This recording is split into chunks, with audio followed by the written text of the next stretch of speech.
అపోస్తులుడైన పౌలు కొరింథీ సంఘానికి రాసినటువంటి మొదటి పత్రిక 16వ అధ్యాయం 13, 14 వచనాలు చదువుకుందాం.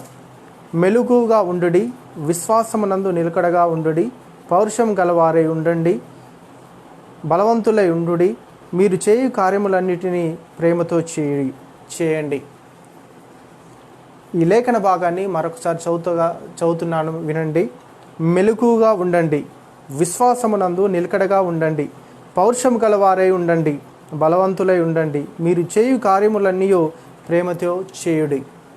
చదవబడిన ఈ లేఖన భాగాన్ని దేవుడు దీవించునుగాక. చెప్పబోతున్నటువంటి వాక్యాన్ని బట్టి ప్రార్థించుకుందాం. ప్రభువా, మహోన్నతుడా, సర్వశక్తిమంతుడా, ఇది నీ వాక్యమైంది తండ్రి.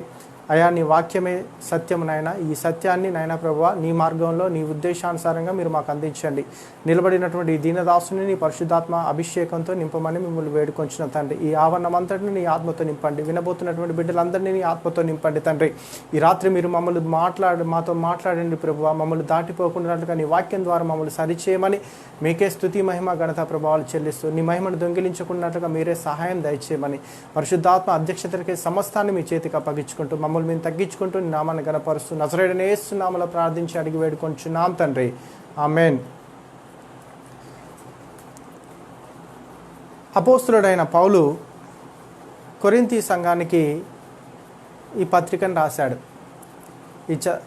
అపోస్తులుడైన పౌలు తను క్రీస్తుని తన రక్షకుడిగా అంగీకరించి నమ్మి బాప్తిస్మం పొంది ఆయన యందు విశ్వాసం ఉంచిన తర్వాత ఆయన సువార్త వ్యాప్తి కోసమై ఆయన అనేక మిషనరీ ప్రయాణాలు చేశాడు. ఆయన చేసిన 3 మిషనరీ ప్రయాణాలు బైబిల్లో మనకు గ్రంథస్థం చేయబడి ఉన్నాయి. అపోస్తులుడైన పౌలు మరి మిషనరీ ప్రయాణాలు చేస్తూ మరి అనేక ఆత్మలు సంపాదిస్తూ అనేక సంఘాలను మరి ఆయన కడుతూ ఆ సంఘాలను బలపరచడానికి అనేకమైన లేఖలు రాశాడు. అలా బైబిల్లో అపోస్తులుడైన పౌలు రాసినటువంటి లేఖలు 14 లేఖలు ఉన్నాయి. అపోస్తులైన పౌలు వివిధ సంఘాలకు రాసిన ఉత్తరాలు 14 ఉత్తరాలు మనకు బైబిల్లో ఉన్నాయి. మరి అపోస్తులుడైన పౌలు తన 2వ మిషనరీ ప్రయాణంలో, అంటే అపోస్తులుడు అయిన పౌలు తన మొదటి మిషనరీ ప్రయాణం ఆసియా ప్రాంతంలో చేస్తే మరి 2వ మిషనరీ ప్రయాణం కూడా అతను ఏమనుకుంటాడంటే, నేను ఆసియా ప్రాంతంలోనే పరిచర్య చేద్దాం అనుకుంటే యేసుక్రీస్తు యొక్క ఆత్మచేత అడ్డగింపబడిన వాడై మరి అతను యూరోప్ ఖండానికి వెళ్ళినట్టు మనకు అపోస్తులుల కార్యం గ్రంథం మనకు 16, 17 అధ్యాయాల్లో మనకు స్పష్టంగా కనిపిస్తుంది. అపోస్తులైన పౌలు యూరోప్ కాంటినెంట్కి మరి అపోస్తులైన పౌలు మరి ఐరోపా ఖండానికి వెళ్ళాడు. అపోస్తులైన పౌలు ఆనాడు రవాణా సౌకర్యాలు కానీ మరి ఏ ఇతరటువంటి ప్రయాణ సాధనాలు కానీ లేని రోజుల్లో కాలినడకన ద్వారా సువార్తను తీసుకెళ్ళాడు. పడవ ప్రయాణాల ద్వారా తీసుకెళ్ళాడు. ఎన్నో శ్రమలు, ఎన్నో వ్యయ ప్రయాసాలకు ఓర్చి ఎన్నో శ్రమలు సహించి అపోస్తులైన పౌలు దేవుని సువార్తని, యేసుక్రీస్తు యొక్క రాజ్య వ్యాప్తిని కోసం ఎంతగానో పరితపించాడు. అపోస్తులైన పౌలు చేసిన సేవ చాలా అమోఘమైనది. దేవుని యొక్క ఆత్మచేత నడిపింపబడుతూ మరి పిలుపు మేరకు, దర్శనం మేరకు దేవుని చిత్తానుసారంగా దేవుని చిత్తాన్ని అనేక దేశాలు ఖండాలుగా వ్యాపింప చేయడానికి అపోస్తులైన పౌలు దేవుని ఆత్మచేత మరి నడిపింపబడ్డాడు. అలా నడిపిస్తూ ఉంటున్నప్పుడు అపోస్తులైన పౌలు యేసుక్రీస్తు ఆత్మచేత అడ్డగింపబడి యేసుక్రీస్తు యొక్క ఆత్మచేత బోధింపబడిన వాడై పరిశుద్ధాత్మ పిలుపు మేరకు, పరిశుద్ధాత్మ చూపించినటువంటి పరిధి మేరకు పరిచర్య చేస్తూ యూరోప్ కాంటినెంట్కి వెళ్ళాడు. ఆ ఐరోపా ఖండంకి వెళ్ళినప్పుడు మరి ఐరోపా ఖండంలో అనేక సంఘాలను కట్టాడు. మరి అలా వెళ్తున్నప్పుడు మరి అతనికి అనేక శ్రమలు వచ్చాయి, అనేక ఇబ్బందులు వచ్చాయి. కానీ ఏ విషయంలో కూడా మరి ప్రభు యొక్క చిత్తానికి తలవొగ్గి ప్రభు యొక్క సత్య సువార్తని మరి ఆయన అందించాడు. ఎంతోమంది విశ్వాసులను కట్టాడు, ఎన్నో సంఘాలను నిర్మించాడు. మరి ఆ యూరోప్ ప్రాంతంలో ప్రధానంగా 2 భాగాలుగా విభజించవచ్చు. మన భారతదేశాన్ని ఉత్తర భారతదేశం, దక్షిణ భారతదేశం అన్నని మనం ఎలా విభజించుకుంటామో ఐరోపా కాంటినెంట్ను కూడా మరి 2 భాగాలుగా మనం విభజించి చూసుకోవచ్చు. ఒకటి మాసిదోనియా ప్రాంతము, 2 అకయా ప్రాంతము. మాసిదోనియా ప్రాంతంలో ప్రధానమైన సంఘాలు ఏమేమి ఉన్నాయంటే, ఒకటి ఫిలిప్పు సంఘం ఉంది, 2 తెస్సలోనిక సంఘం ఉంది, 3 బెరియా సంఘం ఉంది. ఇది మాసిదోనియా ప్రాంతంలో ఉన్నటువంటి సంఘాలు. ఇవి బైబిల్లో ఉన్నాయి. ఇంకా చాలా ప్రాంతాలు ఉన్నాయి, కానీ మనకు బైబిల్లో ఉన్నటువంటి మరి చారిత్రక విషయాల ద్వారా మరి బైబిల్లో రాయబడినటువంటి విషయాలు మాత్రమే మనము పరిగణలోకి తీసుకోవాల్సిన వారమే ఉన్నాం. మరి అకయా ప్రాంతంలో ప్రధానమైన పట్టణాలు 2 ఉన్నాయి. ఒకటి ఏథెన్సు, 2 కొరింథీ సంఘం. ఇలా పౌలు తన 2వ మిషనరీ ప్రయాణంలో మాసిదోనియా ప్రాంతాలలో ఉన్నటువంటి ఫిలిప్పులో సంఘాన్ని కట్టాడు, తెసలోనికలో సంఘాలు కట్టాడు, బెరయాలో సంఘాలు కట్టాడు. ఆ తర్వాత మాసిదోనియా ప్రాంతంలో నుండి అకయా ప్రాంతానికి వెళ్ళి అకయా ప్రాంతంలో ఏథెన్స్లో మరి కొరింథీలో తన పరిచర్య చేసినట్టు మనకు అపోస్తలుల కార్యగ్రంథంలో మరి ఆయన చేసినటువంటి మిషనరీ ప్రయాణాల గురించి వివరంగా రాయబడి ఉంది. మరి అలా అపోస్తలుడైన పౌలు కట్టినటువంటి ఒక సంఘము కొరింథీ సంఘము.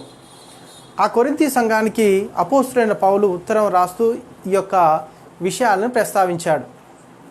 అపోస్తలుడైన పౌలు కట్టినటువంటి కొరింథీ సంఘంలో మరి ఎన్నో రకాల విభేదాలు ఉన్నాయి, ఎన్నో రకాల సమస్యలు వచ్చాయి, ఎన్నో రకాల సిద్ధాంతాలు, ఎన్నో రకాల రాద్ధాంతాలు ఆ సంఘంలోకి వచ్చాయి.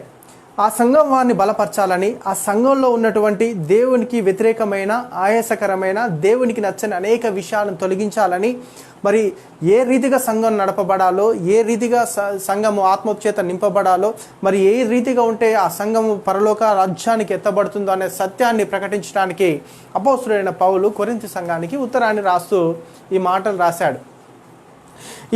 ఈ యొక్క కొరింథీయులు రాసిన పత్రికని గాక మనం ఈ మొదటి పత్రికలో 16 అధ్యాయాలు ఉన్నాయి. ఈ 16 అధ్యాయాలని మనము 5 భాగాలుగా విభజించుకోవచ్చు. ఎలా అంటే 1 నుంచి 4 అధ్యాయాల్లో కొరింథీ సంఘంలో ఉన్నటువంటి విభజనలు ఉన్నాయి. అంటే ఒక్కొక్కరికి ఒక్కొక్క రకమైన విభజనలు. అంటే పలాని వ్యక్తి, పలాని వాడు, పలానికి చెందినవాడు, పలాని తెగకు చెందినవాడు, పలాని వాడు, నావాడు, నీవాడు అని విభేదాలు ఉన్నాయి. ఆ 1 నుంచి 4 అధ్యాయాల్లో ఆ విషయాలు చర్చిస్తాడు. మరి 5 నుంచి 7 అధ్యాయాల్లో ఆ కొరింథీ సంఘంలో విచ్చలవిడి కామ ప్రేరితులై వారు ఉన్నారు.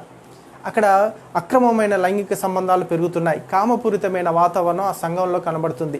మరి సంఘం అలా ఉండకూడదు కాబట్టి ఆ సంఘాన్ని ఉద్దేశిస్తూ ఆ లైంగిక పద్ధతులు ఖండిస్తూ 5 నుంచి 7 అధ్యాయాల్లో రాశాడు.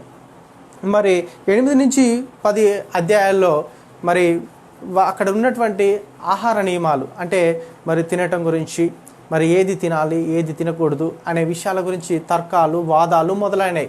వాటిని ప్రస్తావిస్తూ పౌలు కొన్ని విషయాలు రాశాడు. మరి 11 నుంచి 14 అధ్యాయాల్లో మరి అక్కడ ఎలాంటి పరిస్థితులు ఉన్నాయంటే, ఆరాధన చేస్తున్నారు, కానీ చేసే ఆరాధనలో ఒక్కొక్కరు ఒక్కొక్క విధానంలో చేస్తున్నారు, విమర్శలతో కూడినటువంటి ఆరాధన విధానం చేస్తున్నారు. ఆ 11 నుంచి మరి 14 అధ్యాయాల్లో విమర్శలతో కూడినటువంటి మరి ఉన్నటువంటి ఆ ఆరాధన విధానాన్ని ఖండిస్తూ వారిని సరిచేస్తూ కొన్ని విషయాలు రాశాడు. అలా 15, 16 అధ్యాయాల్లో మరి మరణం గురించి, మరణం తర్వాత జీవం గురించి రాశాడు. మరి జీవితం గురించి కూడా ప్రస్తావిస్తూ రాశాడు. అలా మరి 15, 16 అధ్యాయాల్లో మరణము, జీవితం గురించి రాస్తూ చెప్పినటువంటి మాటలు ఈ మాటలు. ఏమని చెప్తున్నాడు? మనం చదివినటువంటి, అంటే ఈరోజు ధ్యాన వచనంగా చదివినటువంటి వచనంలో అపోస్తలుడైన పౌలు కొరింథీకు రాసిన 16వ అధ్యాయం మరి 13వ వచనంలో ఇలా ఉంది: మెలకువగా ఉండండి, విశ్వాసమునందు నిలకడగా ఉండండి, పౌరుషం గలవారే ఉండండి, బలవంతులై ఉండుడి, మీరు చేయు కార్యములన్నీ ప్రేమతో చేయండి అని ఆ కొరింథీ సంఘంలో ఉన్నటువంటి విశ్వాసులకు మీలో ఏ క్యారెక్టర్ ఉండాలి, మీలో ఎలా ఉండాలి అనే విషయాలని వాళ్ళకు బోధిస్తూ ఒక 5 విషయాలు, అంటే ప్రతి ఒక్క విశ్వాసికి మరి ఈ పౌలు రాసినటువంటి ప్రతి పత్రికను గాక చూస్తే ఆ పత్రికకు కాలదోషం పట్టదు. అది ఆ కాలానికి సంబంధించిన పత్రిక అని మనం అనుకోవడానికి వీల్లేదు. అన్ని కాలాలకు సరిపోయే విధంగా పరిశుద్ధాత్మ ప్రేరణతో పౌలు రాసిన మాటలు ఇవి.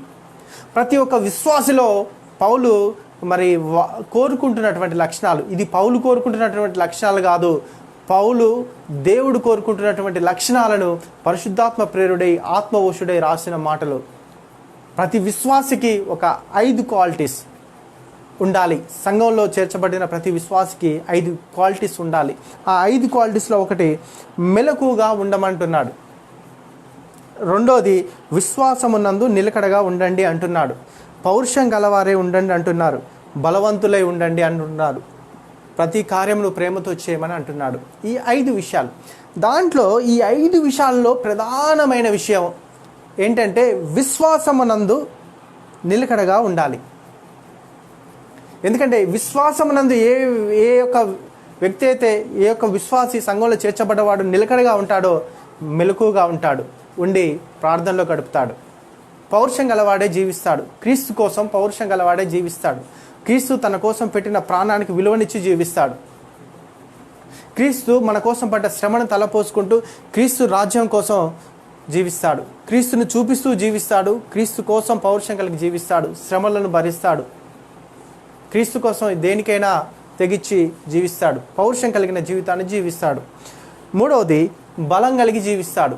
బలం కలిగి ఎలా జీవిస్తుంటాడంటే దేవుని చేత బలపరచబడుతూ, నన్ను బలపరచు అని అందే నేను సమస్తము చేయగలనని దేవుడు మనకు ఫిలిప్పీయులకు రాసిన పత్రిక 4వ అధ్యాయం 11వ వచనంలో చెప్పినట్టుగా మరి బలపరచబడుతూ మరి ఆయన జీవిస్తాడు, బలం కలిగి జీవిస్తాడు. ఇంకొక విషయం ఏంటంటే ప్రతి పనిని ప్రేమతో చేస్తాడు. ఏ కార్యమైనా సరే ప్రేమతో చేస్తుంటుంటాడు.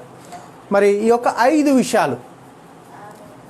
5 విషయాలు మనకు అపోస్తలుడైన పౌలు మనకు పరిశుద్ధాత్మ ప్రేరణతో మన సంఘానికి, మరి సంఘం అంటే విశ్వాసులే, సంఘం అంటే మనమే, సంఘం అంటే నేను, సంఘం అంటే వాక్యం వింటున్న మీరు, మన అందరము ఈ ప్రపంచంలో భూమి మీద పుట్టిన ప్రతి ఒక్కరు క్రీస్తునందు విశ్వాసం ఉంది, నమ్మి బాప్తిసం పొంది రక్షణలోకి వచ్చిన ప్రతి ఒక్కరూ ఆయన యొక్క సంఘమే. ఆ సంఘంలో ఈ 5 క్వాలిటీస్ ఉండాలనుకుంటున్నాడు. దాంట్లో నేను మరొకసారి జ్ఞాపకంలోకి తీసుకొస్తున్నాను. మనము విశ్వాసం విషయంలో నిలకడగా ఉండాలి. ఈరోజు మన ధ్యాన అంశం ఏంటంటే విశ్వాస విషయంలో నిలకడగా ఉండడం. ఎందుకు అపోస్తలుడైన పౌలు విశ్వాసంలో నిలకడగా ఉండమంటున్నాడు? విశ్వాసంలో నిలకడగా ఎందుకు ఉండమంటున్నాడు? నిలకడగా అంటే విశ్వాసంలో నుంచి మీరు పక్కకు వెళ్ళిపోకూడదనే ఈ మాటలో మనకు స్పష్టంగా అర్థమవుతుంది. అపోస్తలుడైన పౌలు మరి విశ్వాసంలో అంటే విశ్వాసము అంటే ఏమిటి, అసలు ఎందుకు దాంట్లో నిలకడగా ఉండమంటున్నాడు? నిలకడగా ఉండాలని చెప్పడం వెనుక ఉద్దేశం ఏంటి అని గాక మన వాక్యంలోనే మనం పరిశీలించుదాం. పరిశుద్ధాత్మ సహాయం చేత ఈరోజు విశ్వాసంలో నిలకడగా ఎలా ఉండాలి అనే విషయాన్ని మీరు మనం అందరం నేర్చుకుందాం. అయితే నిలకడగా ఉండమని ఎందుకు అంటున్నాడంటే, ఆ రోజు ఆదిమ సంఘంలో ఎవరైతే యేసుక్రీస్తుని నమ్మి ఆయన రక్షకుడిగా అంగీకరించి ఆయన పునరుద్ధానం పట్ల, ఆయన రెండో రాకడ పట్ల ఎవరైతే విశ్వసించి నమ్మకంగా క్రీస్తు కోసం జీవిస్తున్నారో, క్రీస్తుని కలిగి జీవిస్తూ క్రైస్తవులు అనబడుతున్నారో వారందరికీ ఆ కాలంలో అనేకమైన శ్రమలు కలిగించారు. ఈ లోకము అనేక రకాలైన శ్రమలు కలిగించిందండి ఆనాడు విశ్వాసులకు. ఆనాడే కాదు, ఆనాడు నుంచి ఈనాడు వరకు క్రీస్తునందు విశ్వాసం ఉంచిన ప్రతి ఒక్కరికి మరి ఇలాంటి శ్రమానుభవం ఎదురవుతుంది. అంటే మనకు క్రీస్తుని ఎప్పుడైతే అంగీకరించామో, క్రీస్తుని ఎప్పుడైతే మన రక్షకుడుగా స్వీకరించామో అప్పుడు మనకు శ్రమానుభవాలు ఎదురవుతుంటుంటాయి. మీకు శ్రమలు వస్తాయి, మీకు బాధలు వస్తాయి, మిమ్మల్ని వేదనలు కలుగుతాయి, ఉపద్రవాలు వస్తాయి, మీకు శోధనలు కలుగుతాయి.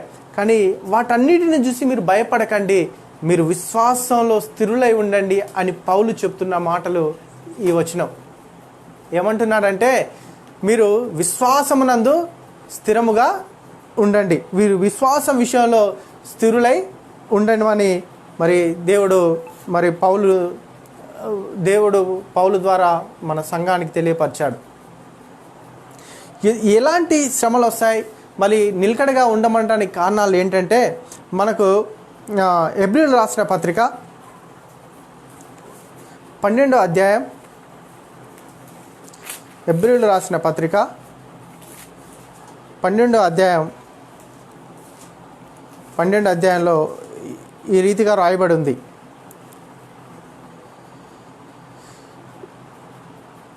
అపోస్తలుడైన పౌలు హెబ్రీయులకు రాసిన పత్రిక 12వ అధ్యాయం 2వ వచనం. ఇంత గొప్ప సాక్షి సమూహము మేఘం వలె మనలను ఆవరించి ఉన్నందున మనము కూడా ప్రతి భారమును సులువుగా చిక్కులబెట్టు పాపమును విడిచి విశ్వాసమునకు కర్తయు దాన్ని కొనసాగించువాడునైన యేసు వైపు చూచుచు మన ఎదుట ఉంచబడిన పందెములో ఓపికతో పరిగెత్తుతాము. ఆయన తన ఎదుట ఉంచబడిన ఆనందం కొరకై అవమానమును నిర్లక్ష్యపెట్టి సిలువను సహించి దేవుని సింహాసనం యొక్క కుడి పార్శ్వమున ఆసీనుడై ఉన్నాడు. ఇవి అంటే ఎప్పుడైతే క్రీస్తుని రక్షకుడిగా అంగీకరించి మరి ఈ సులువుగా చిక్కులు పెట్టే పాపాన్నిటిని విడిచిపెట్టాలి. పాపం అట చాలా సులువుగా చిక్కులో పెడుతుందట. అంటే పాపం యొక్క యాక్టివిటీ ఎంత స్ట్రాంగ్ ఉంటుందన్నదో ఈ వచనం ద్వారా తెలుస్తుంది. సులువుగా, ఇట్ ఈజ్ ఈజీ థింగ్. మనము పాపంలో పడిపోవటం అనేది చాలా ఈజీ థింగ్, చాలా సులువైన విషయం అని మరి ఇక్కడ వాక్యంలో సెలవిస్తుంది. మరి వాక్యం ద్వారా సెలవిస్తుంది. సులువుగా చిక్కులో పెట్టే పాపము, సులువుగా అట పాపము చిక్కుల్లో పెడుతుందట. అంటే మనము ఈ లోకంలో జీవిస్తున్నప్పుడు నోటి మాటల ద్వారా కానీ, మన ఊహల ద్వారా, మన ఆలోచనల ద్వారా, మన తలంపుల ద్వారా మనకు పాపం కలుగుతుంది, మనకు సులువుగా పాపం కలుగుతుంది. మరి అలాంటి పాపంను మనం ఎదిరించవలసి ఉంటుంది. ఎందుకు అంటే విశ్వాసంలో స్థిరపరచబడటానికి. మనం పాపము సులువుగా మనల్ని చిక్కులో పడివేస్తుంది కాబట్టి మరి ఆ పాపంలో పడిపోకుండా ఉండటానికి మన విశ్వాసం విషయంలో మనం నిలకడగా ఉండాలి.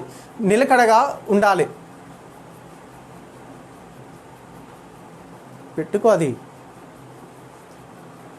పాపంలో మనము నిలకడగా మరి విశ్వాసంలో నిలకడగా ఉండాలి. పాపంలో పడిపోకుండానట్టుగా మనము నిలకడగా ఉండాలి అని పరిశుద్ధాత్మ దేవుడు మనకి ఈరోజు హెచ్చరిక చేస్తున్నాడు. పాపం మాట చాలా సులువుగా చిక్కులు పెడుతుందట. ఆదికాండం 6వ అధ్యాయంలో కూడా ఉంటుంది. మానవుని యొక్క ఆలోచనలు, మరి మానవుల యొక్క ఉద్దేశాలు, తలంపులు అవి ఎల్లప్పుడూ చెడ్డవని. కాబట్టి ఈ సులువుగా చిక్కులు పెట్టే పాపాన్ని మనం విడిచిపెట్టాలి. అందుకే పౌలు అంటున్నాడు, నిలకడగా ఉండండి, విశ్వాసమునందు మీరు నిలకడగా ఉండండి అని పరిశుద్ధాత్మ ద్వారా పౌలు ఈరోజు మనకు తెలియపరుస్తున్నాడు.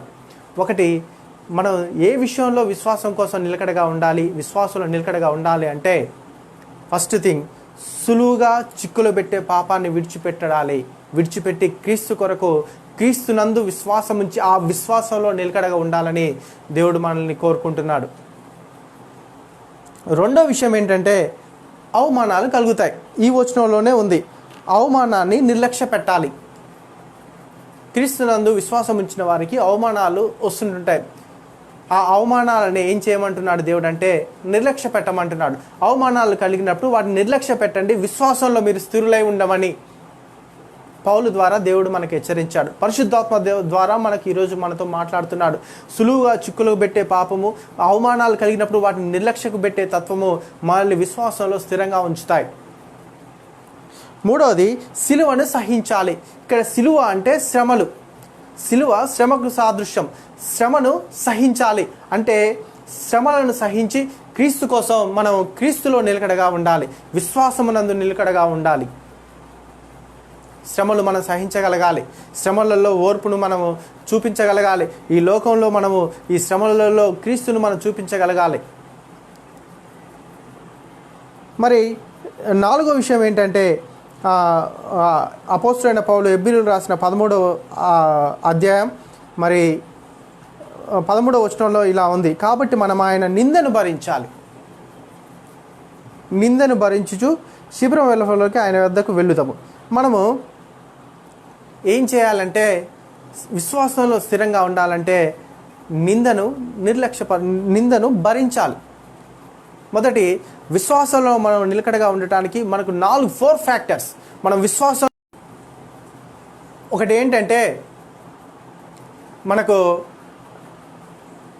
విశ్వాసంలో మన స్థిరులుగా ఉండాలంటే ఇక్కడ ప్రధానంగా ఈ 4 ఫ్యాక్టర్స్ని మనం ఎదిరించగలగాలి. ఒకటి, సులువుగా చిక్కులు పెట్టే పాపాన్ని విడిచిపెట్టాలి. రెండోది, అవమానాన్ని నిర్లక్ష్యపరచాలి, మరి అవమానాన్ని నిర్లక్ష్య పెట్టాలి. మూడోది, సిలువను అనగా శ్రమను సహించగలగాలి. నాలుగోది, నిందను భరించగలగాలి. అప్పుడు కానీ మనము విశ్వాసంలో స్థిరంగా నిలకడగా ఉండగలుగుతాం. ఈ 4 ఫ్యాక్టర్స్ని మనం జయించగలగాలి. నేను వాక్యము ధ్యానించడానికి ముందుగా నేను చదివించినటువంటి వచనం ఏదైతే ఉందో, మీరు మెలకువగా ఉండండి, విశ్వాసంలో నిలకడగా ఉండండి, పౌరుషం గలవారై ఉండండి, బలవంతులై ఉండండి, మీరు మీరు చేయ ప్రతి పని ప్రేమతో చేయండి అని చెప్తూ దాంట్లో అన్ని 4 విషయాలు పక్కన పెట్టి నేను విశ్వాసం గురించి ఎందుకు చెప్తున్నానంటే, ఒక్క విశ్వాసం కలిగి ఉంటే నువ్వు జీవితం పట్ల మెలకువ కలిగి ఉంటావు, పౌరుషం కలిగి ఉంటావు, బలవంతుడివై ఉంటావు. చేసే ప్రతి పని క్రీస్తుని బట్టి ప్రేమగా చేస్తావు. అందుకే మనం ఈ అన్నీ చేయాలంటే మనం విశ్వాసంలో ఎలా ఉండాలి అంటే నిలకడగా ఉండాలి, తప్పిపోకుండా ఉండాలి. పాపమును సులువుగా చిక్కులు పెట్టే పాపమును విడిచిపెట్టి జీవించగలగాలి. రెండోది అవమానాన్ని నిర్లక్ష్యపరచగలగాలి. మూడోది నిందను భరించగలగాలి. నాలుగోది సిలువ శ్రమను సహించగలగాలి. ఈ 4 మనం గాక చేయగలిగితే మన విశ్వాసంలో నిలకడగా ఉంటాం. ఈరోజు రాత్రికాల సమయంలో మనం ధ్యానించవలసిన విషయం ఏంటంటే విశ్వాసము. ఏంటి అసలు విశ్వాసము అంటే మన వాక్యం ద్వారానే మనం ధ్యానించుకుందాం. హెబ్రీయులకు రాసిన పత్రిక 11వ అధ్యాయం 1వ వచనం.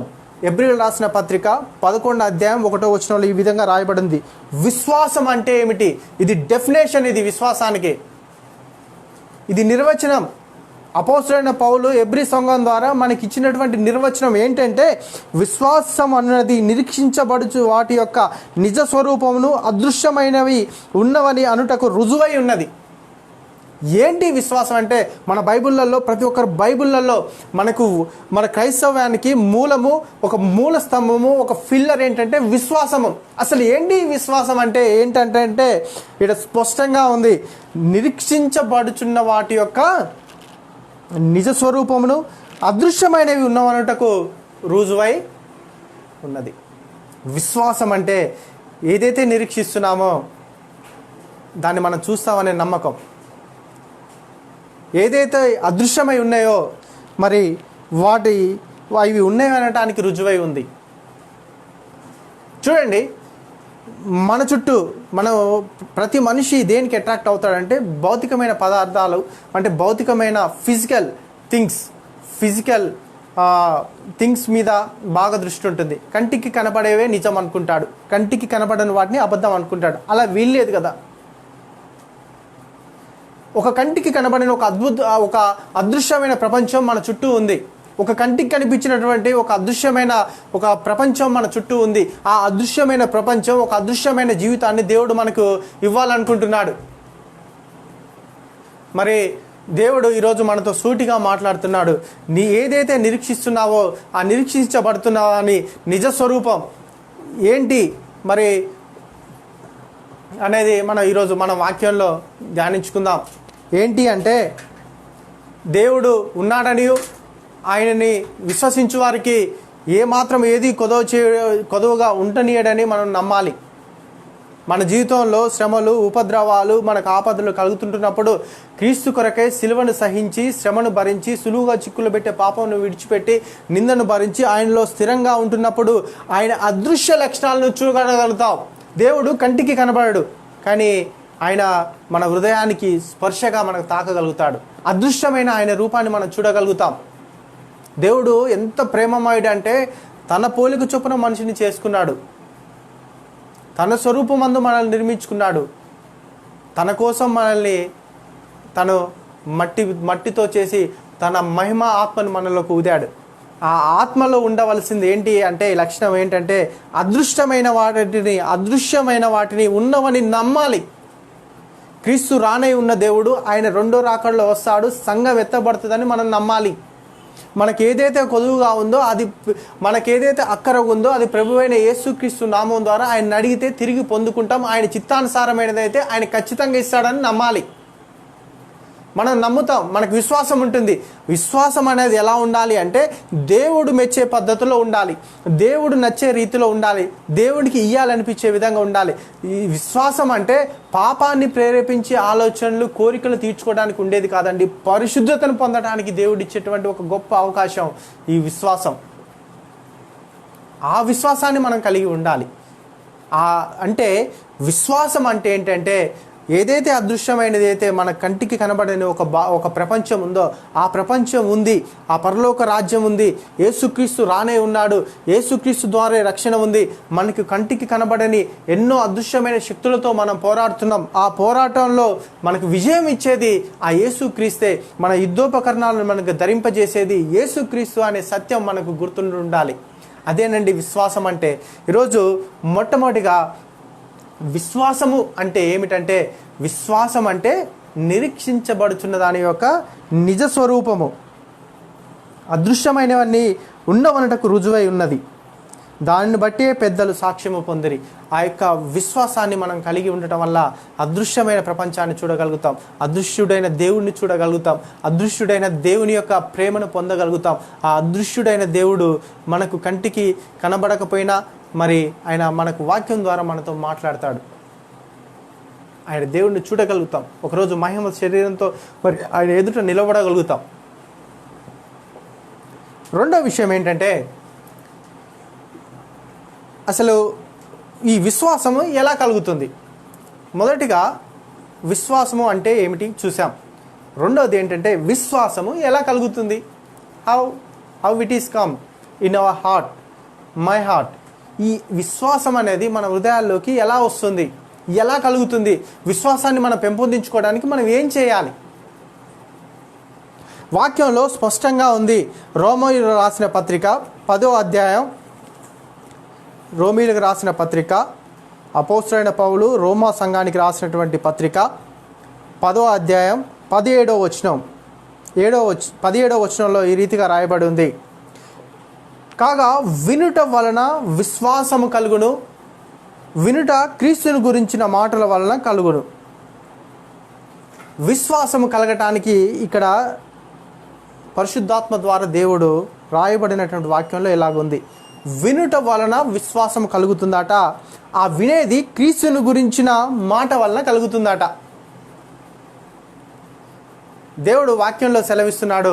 ఏమని సెలవిస్తున్నాడంటే, మీరు వినుటకు వేగిరపడుగాను వాడుగాను, మాట్లాడటకు నిదానించు వాడుగాను ఉండమంటే, ఈరోజు సంఘాల్లో ఎలాంటి పరిస్థితి ఉందంటే, వినడానికి తక్కువ ఆసక్తి, అది మాట్లాడడానికి ఎక్కువ ఆసక్తి చూపేవారు ఉన్నారు. అవి వ్యర్థమైన మాటలు. ఒకవేళ క్రీస్తు గురించి మాటలైనా పెద్ద బాధ లేదండి.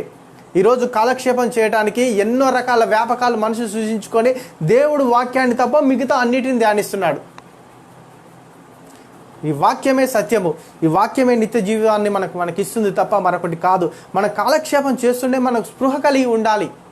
దేవుని యొక్క మాటలు వినాలి, దేవుని మాటలు చదవాలి, దేవుని మాటలు ధ్యానించాలి. అప్పుడు మనకు విశ్వాసం కలుగుతుంది. మన విశ్వాసం కలగాలంటే క్రీస్తుని గురించి మనం వినాలి. వాక్యము ఈరోజు విరివిగా మరి ఆన్లైన్లలో మరి సంఘాలలో ఈరోజు జ్ఞానం పెరిగిపోయింది. ప్రతి ఒక్కరికి వాక్యం అందుతుంది, సులువుగా అందుతుంది. కానీ మరి ఎంతమంది వింటున్నారు? విన్న వాక్యాన్ని హృదయంలో ఎంతమంది మరి నాటుకుంటున్నారు? దాన్ని ఫలింపు చేసి 60ంతలు 100ంతలు 1000ంతలుగా ఫలిస్తున్నారు అంటే అది ప్రశ్న. ఈనాడు ఒక పెద్ద ప్రశ్న అది. మనం వినాలి. క్రీస్తుని గురించి నా మాటలు మనం వినాలి. ఆయన మరి మన కోసం ఈ లోకానికి వచ్చాడు. మన పాప విమోచన కోసం తన రక్తాన్ని చెల్లించి, విమోచన క్రయధనంగా తన అమూల్యమైన ప్రశస్తమైన రక్తాన్ని చెందించి నిన్ను నన్ను కొన్న దేవుడు. ఆయన మాటలు మనం వినాలి. మనకు ఆయన తండ్రి అండి. ఆయనే మనకు దేవుడు, ఆయనే మనకు ఆధారం. మనం నడుస్తున్నాం, మన ఉనికిలో ఉన్నాం, మనం ఈ లోకంలో అన్ని సౌకర్యాలు అనుభవిస్తున్నామంటే అది దేవుడు వలనే. కాబట్టి మనం దేవుని గురించిన మాటలు వినాలి. వినుటకు మీరు విందురు కానీ గ్రహింపరు అని దేవుడు అంటున్నాడు.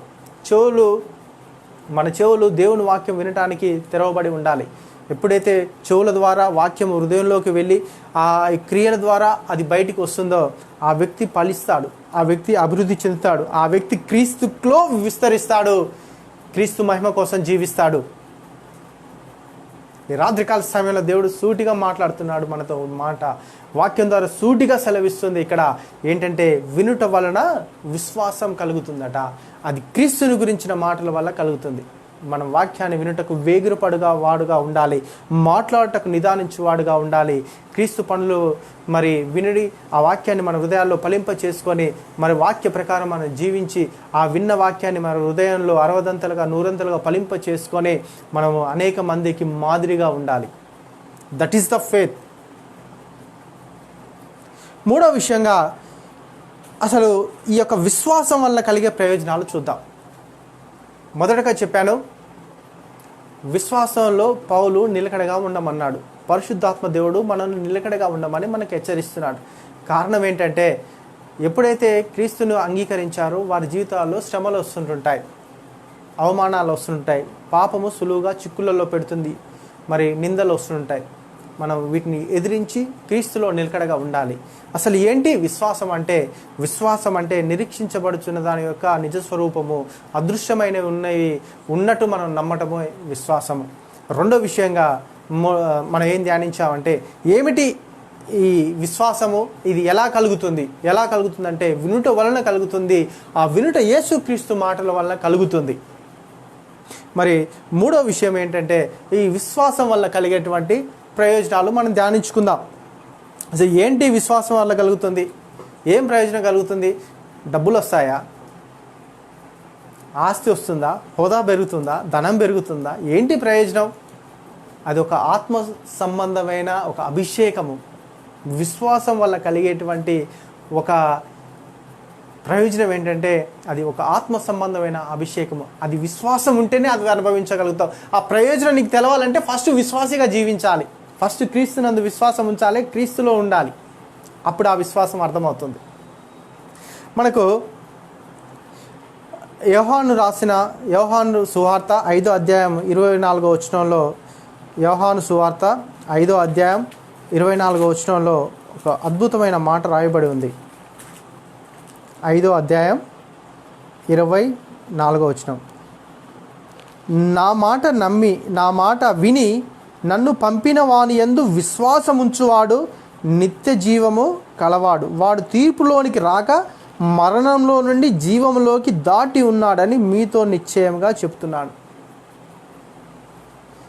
ద ఫస్ట్ ప్రయారిటీ అంటే విశ్వాసం వల్ల కలిగేటువంటి మొదటి ప్రయోజనం ఏంటి అంటే, ఆయన మాటలు వినుట వలనట, ఆయన పంపిన అని అంటే దేవుడు, తన తండ్రి అయిన దేవుడు మనల్ని యేసుక్రీస్తును ఈ లోకానికి పంపాడు కదా. ఆ తండ్రి అయిన దేవుని మీద, యేసుక్రీస్తు మీద, పరిశుద్ధాత్మ శక్తి మీద, త్రియేక దేవుడి మీద మనకు విశ్వాసం ఉంటేనట, వాడు ఫస్ట్ ప్రయోజనం ఏంటంటే నిత్య జీవం గలవాడవుతాడు.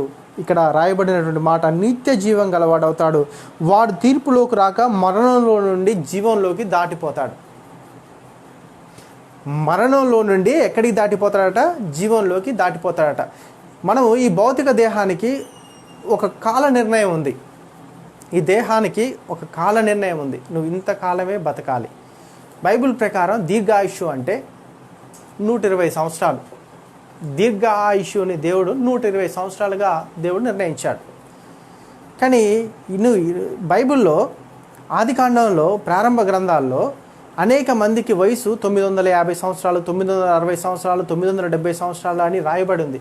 అన్ని సంవత్సరాలు బతికారా అని మనం అనుకుంటాం. కానీ వారు అన్ని సంవత్సరాలు బతికినా ఒకరోజు వారి యొక్క ఆత్మ దేహాన్ని విడిచి మరి ఎక్కడికో వెళ్ళిపోయింది. వాళ్ళు నిద్రించారు, లేదా వారు చనిపోయారు, లేదా మృతి నొందారు. చనిపోయారు అనుకోండి, చనిపోయారనే మాట తీసుకోండి. చచ్చాడు, పోయాడు, ఎక్కడికో పోతున్నాడు. ఎక్కడికి పోతుంది ఈ ఆత్మ? చచ్చాడు, చచ్చిపోయాడు, చచ్చిన తర్వాత పోతున్నాడు. ఎటు పోతున్నాడు అంటే తీర్పులోకి వెళ్తాడు. అయితే యేసుక్రీస్తునందు విశ్వాసం ఉంచిన వారికట ఇక్కడ స్పష్టంగా రాయబడి ఉంది. ఏమని రాయబడి ఉందంటే, వాడు తీర్పులోకి వెళ్ళడట. వాడు తీర్పులోకి వెళ్లకుండా ఈ ఆత్మకు మరణం అనేది రెండో మరణం ఉంటుందండి. ఇది చాలా ప్రమాదకరమైనది. ఈ యొక్క మరణాన్ని దాటి జీవంలోకి వెళ్తాడట. దేవుని రాజ్యాన్ని, నిత్య జీవాన్ని స్వతంత్రించుకుంటాడట. నీ విశ్వాసం వల్ల మనకు కలిగేటువంటి ప్రయోజనం ఈ లోకంలో ఎంత ఉంటుందో తెలియదు, కానీ పరలోకంలో గొప్పగా ఉంటుంది. ఈ లోకంలో అశాశ్వతమైన జీవితం మనది. పౌరస్థితి పరలోకమందు ఉన్నది.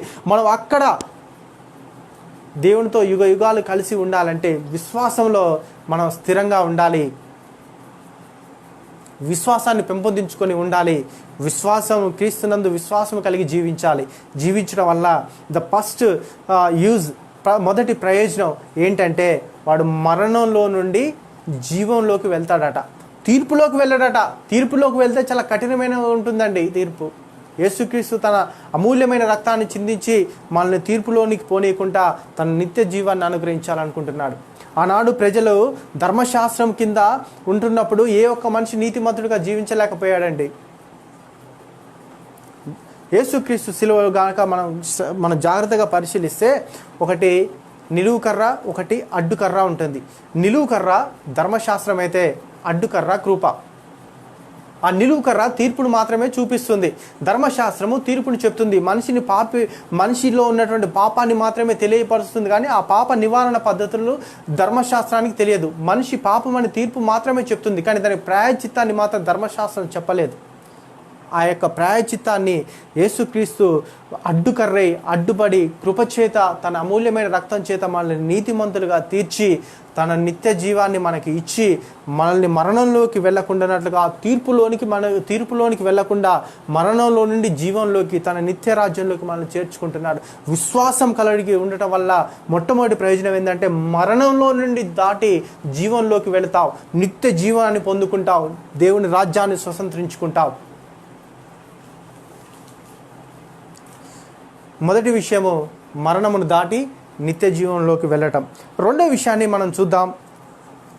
ఏంటంటే అబ్రహాముకు దేవుడు వాగ్దానాన్ని ఇచ్చాడు. అబ్రహామా, శారా, నీకు నేను గర్భఫలాన్ని ఇస్తాను అని అబ్రహాము యొక్క వయసు 75 సంవత్సరాలు ఉన్నప్పుడు ఇచ్చాడు. ఇచ్చి ఆ యొక్క వాగ్దానాన్ని నెరవేర్చడానికి మరి దేవుడు ఆలస్యం చేశాడు. దగ్గరగా అబ్రహాముకు వాగ్దానం ఇచ్చి ఇస్సాకు జన్మించడానికి మధ్యలో 25 సంవత్సరాల కాల వ్యవధి ఉంది. 25 years కాల వ్యవధి ఉంది.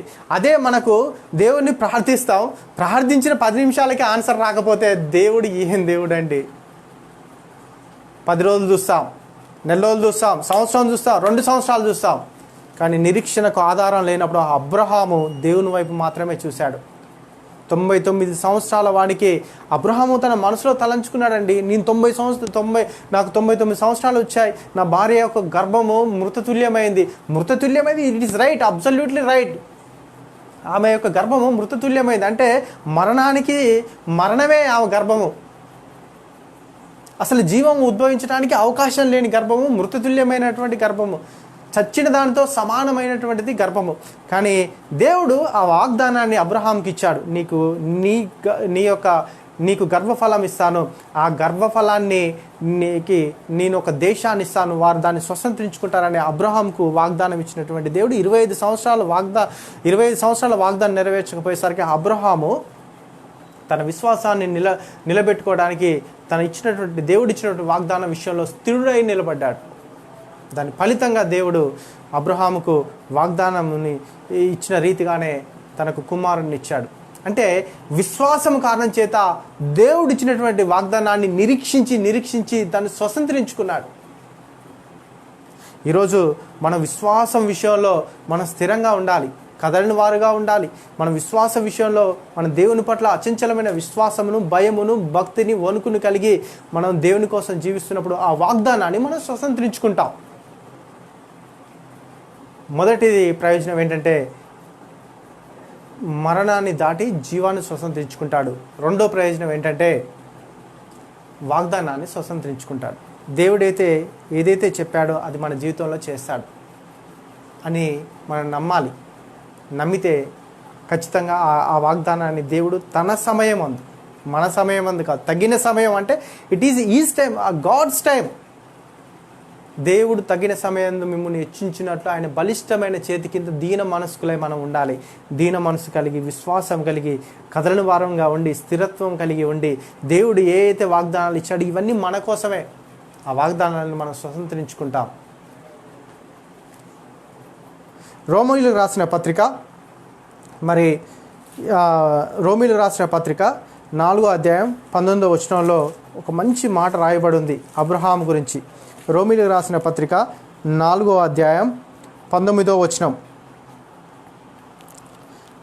మరియు అతడు విశ్వాసమునందు బలహీనుడు కాక రమారమి 100 వయసు గలవాడై ఉండి అప్పటికీ తన శరీరమును మృతతుల్యమైనట్టు, శారా గర్భమును మృతతుల్యమైనట్టు ఆలోచించను కానీ ఆ విశ్వాసం వల్ల దేవుని వాగ్దానం గురించి సందేహింపక దేవుని మహిమపరిచి ఆయన వాగ్దానం చేసి దాన్ని నెరవేర్చుటకు సమర్థుడని రూఢిగా విశ్వసించి విశ్వాసం వలన బలమును పొందిండు. నమ్మాడు. ఇద్దరట మృతతుల్యం అంటే మరణానికి సమీపంగా ఉన్నారట. ఈరోజు వాక్యం వింటున్న వారిలో ప్రతి ఒక్కరితో నాతో కూడా మాట్లాడుతున్నాడు ఈ మాట. నువ్వు విశ్వాసమందు స్థిరంగా ఉండు, ఒక రోజుకి నీ వాగ్దానం నీకు స్వతంత్రించుకుంటావు. ఆ స్వతంత్రించుకోవడానికి అపోస్తులైన పౌలు ఆ కొరింథీ సంఘానికి ఈరోజు మనకు రాస్తున్నటువంటి మాట, పరిశుద్ధాత్మ ప్రేరణ ద్వారా రాసినటువంటి మాట, మన విశ్వాసమందు నిలకడగా ఉండాలి. అప్పుడు నిలకడగా ఉండి మనం దేవుని వైపు చూస్తున్నప్పుడు, విశ్వాసానికి కర్తయు దాన్ని కొనసాగించువాడైనా యేసు వైపు చూచుచు మనం ఎప్పుడైతే ప్రయాణిస్తామో, మన జీవితాన్ని గురిని క్రీస్తు మీద నిలబెట్టి మనం ముందుకు వెళ్తామో, అప్పుడు ఆ వాగ్దానాన్ని మనం స్వతంత్రించుకుంటాం. ఈనాడు సంఘాల్లో ఎలాంటి పరిస్థితి ఉందంటే ప్యాషనేటింగ్ వరల్డ్గా మారిపోయింది.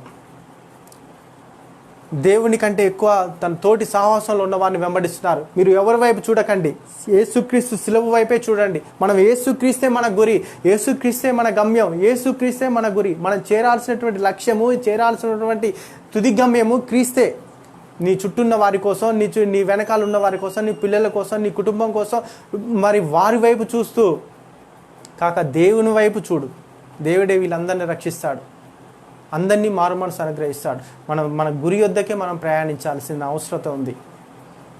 ఈ రోజులలో మరి తోటి స్నేహితులను వీళ్ళని గురిగా చేసుకొని చాలామంది జీవితంలో, లోకంలో, లోకాశల్లో చిక్కుబడిపోతున్నారు. మనం చూడవలసింది వాళ్ళ వైపు వీళ్ళ వైపు కాదండి. మేము ఆ అన్న చెప్తేనే చేస్తాం, ఆ బ్రదర్ చెప్తేనే చేస్తాం, మా బంధువులు చెప్తేనే చేస్తాం, ఇది కాదండి. దేవుడు వాక్యంలో ఏది చెప్పాడో అది చేయండి. అప్పుడు దేవుడు ఇచ్చినటువంటి వాగ్దానాలు మన సొంతం అవుతాయి. ఈ వాగ్దానాలు మన కోసమే ఇచ్చాడు, దాన్ని మనం స్వతంత్రించుకోవాలి. కాబట్టి దానికి ఏం కావాలి అంటే విశ్వాసము కావాలి. నాలుగో విషయం ఏంటంటే, నాలుగో ప్రయోజనం ఏంటంటే, మరి యాకోబు రాసిన పత్రిక మరి 5వ అధ్యాయం 15వ వచనం. యాకోబు రాసిన పత్రిక 5వ అధ్యాయం 15వ వచనం.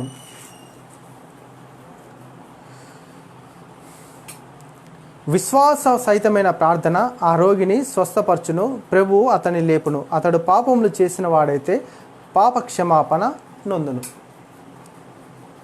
ఈ వచనంలో విశ్వాస సహితంగా అంటే మనం ప్రార్థన చేసేటప్పుడు దేవుడు ఉన్నాడనియు, దేవుడు వింటాడనియు, తన ప్రార్థన విని ఆ ప్రార్థనకి తగిన ఫలం ఇస్తాడని విశ్వాస సహితంగా మనం ప్రార్థన చేసినప్పుడు మనకు ఏం ప్రయోజనం కలుగుతుందంటే, ఒకవేళ ఈ లోక సంబంధమైన భౌతిక రోగాలతో బాధపడుతున్నావా, శారీరకమైన సమస్యలతో బాధపడితే, ఒకవేళ విశ్వాస సహితమైన ప్రార్థనట రోగిని స్వస్థపరుస్తుందట. ద ఫస్ట్ థింగ్ ఏంటంటే స్వస్థపరచబడతాం. విశ్వాస సహితంగా దేవుని ఎదుట దేవుణ్ణి కనిపెట్టి దేవుని చిత్తాన్ని, దేవుని ఉద్దేశాన్ని తెలుసుకొని మనం ప్రార్థించినప్పుడు మనకైతే శరీర బలహీనతలు, రుగ్మతలు మరి ఏదైతే కలుగుతుందో వాటన్నిటి నుంచి మనకు దేవుడు విడుదలనిస్తాడు. ఎప్పుడు విశ్వాసం కలిగి యేసు వైపు చూసినప్పుడే, చుట్టూన్న వారి వైపు కాదండి చూడవలసింది, యేసు వైపే చూడాలి, యేసు క్రీస్తు వైపే చూడాలి. అప్పుడు ఏం కలుగుతుందట? స్వస్థత కలుగుతుందట. ఒకవేళ అతడు పడిపోయిన స్థితిలో ఉంటే, ఈ లోకపరమైన వ్యాపారాల్లో, ఈ లోక జీవన సంబంధమైనటువంటి విషయాల్లో పడిపోయి ఉంటే వాడు లేపబడతాడట. నువ్వు విశ్వాసం కలిగి నువ్వు ఏ స్థితిలో పడిపోయావో జ్ఞాపకం చేసుకో. ఆ స్థితి కంటే ఉన్నతమైన స్థితిని దేవుడిచ్చి నిలబెడతాడని దేవుడు చెప్తున్నాడు. నేను ప్రాస్పారిటీ గురించి మాట్లాడట్లేదండి. విశ్వాసము ఎంతైనా చేయగలుగుతుంది. విశ్వాసిగా మనం మారింది ఎందుకంటే క్రియలు చేయడానికి. మన క్రియలు మంచుకునే అనుకో క్రమశిక్షణ అలవడుతుంది. క్రమశిక్షణ అలవడింది అనుకో దేవుని పనులు చేయాలనే ఆలోచన కలుగుతుంది. ఎప్పుడైతే దేవుని పనులు చేస్తున్నామో దేవుని బిడ్డలుగా గుర్తించబడతాం, దేవుని బిడ్డలుగా మార్చబడతాం, దేవుని చేత నడిపించబడతాం, దేవుని ఆత్మవశులై దేవుని కార్యాలయంలో మనసుంచి దేవుని కోసం మనం జీవిస్తాం. అప్పుడు లేపబడతాం. ఏ సమస్యలైనా ఉండొచ్చు,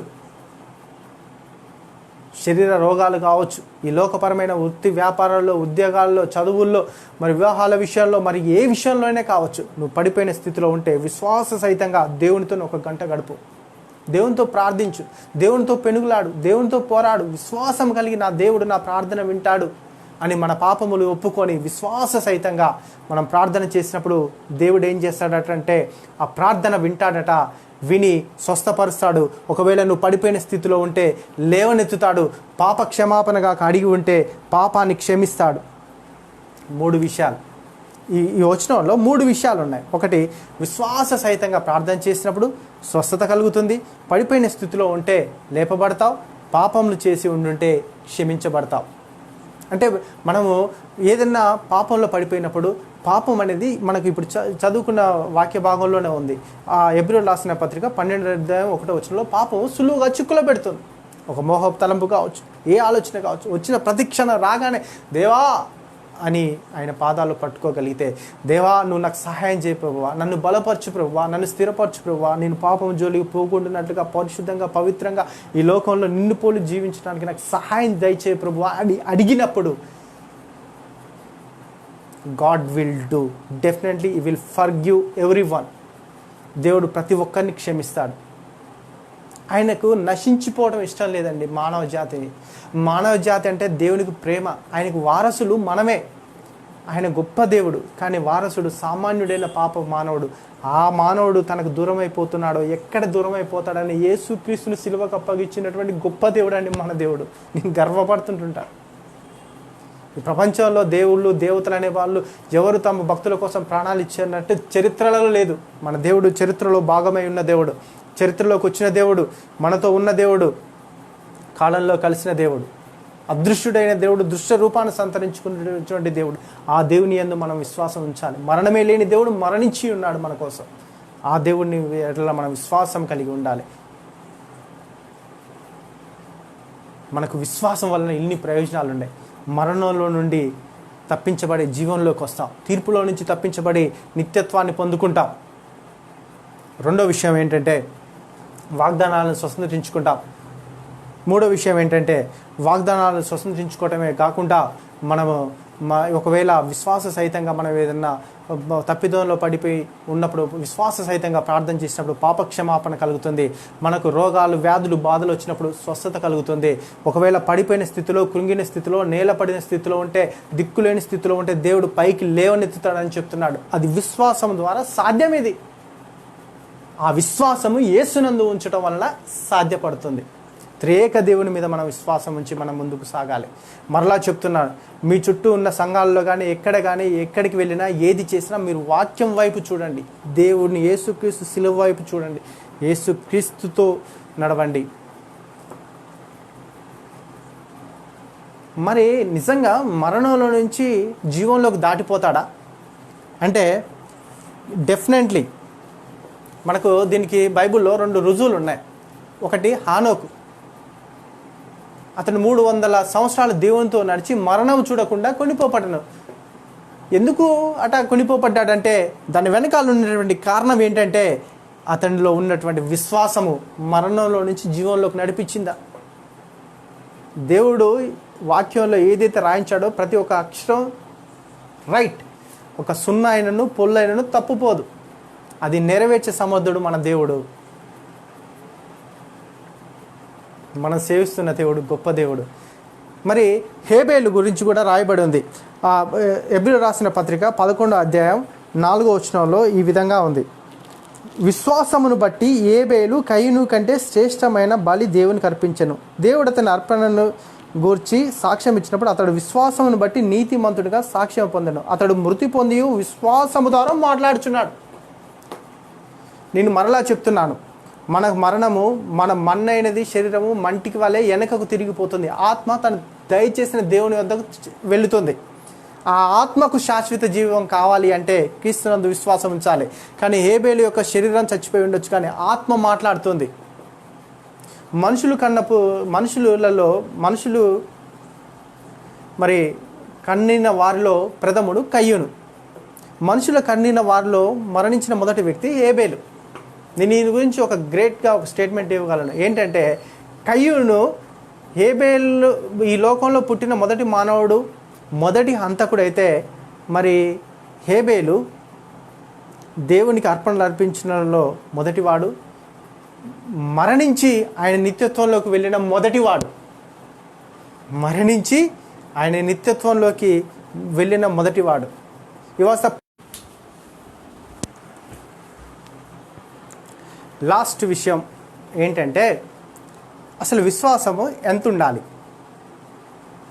విశ్వాసము మనకు ఎంత ఉండాలి అని కాక చూస్తే విశ్వాసం ఎంత ఉండాలంటే విశ్వాస పరిణామాన్ని దేవుడు కొలిచి మనకు చెప్పాడు, లెక్కలలో ఇచ్చాడు. ఎంత ఉండాలట విశ్వాసము అంటే మత్తయి సువార్త 17వ అధ్యాయం 21వ వచనంలో ఎంత ఉంటే సరిపోతుంది మన విశ్వాసం. 17వ అధ్యాయం 21వ వచనం.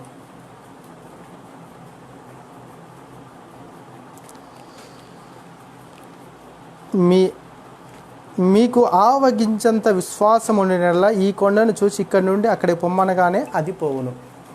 విశ్వాస పరిమాణాన్ని దేవుడు కొలిచి చెప్తున్నాడు. ఆవగింజంత పరిమాణం అట.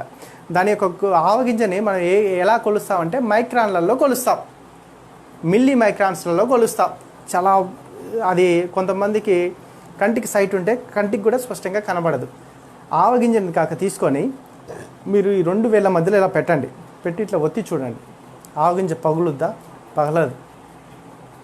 దేవుడు అంత విశ్వాసం చాలంటున్నాడు. గొప్ప విశ్వాసం కాదండి, ఆవగింజంత విశ్వాసం మనకుంటే, మనకు విశ్వాసం ఉంటే దేవుని వాగ్దానాలన్నిటినీ మనం స్వతంత్రించుకోగలుగుతాం. నిత్య జీవాన్ని దాటి మరి నిత్య జీవంలోకి మనం వెళ్తాం, మరణాన్ని దాటగలుగుతాం, వాగ్దానాలను స్వతంత్రించుకోగలుగుతాం, పాప క్షమాపణ కలుగుతుంది, రోగాల్లో ఉంటే స్వస్థత కలుగుతుంది.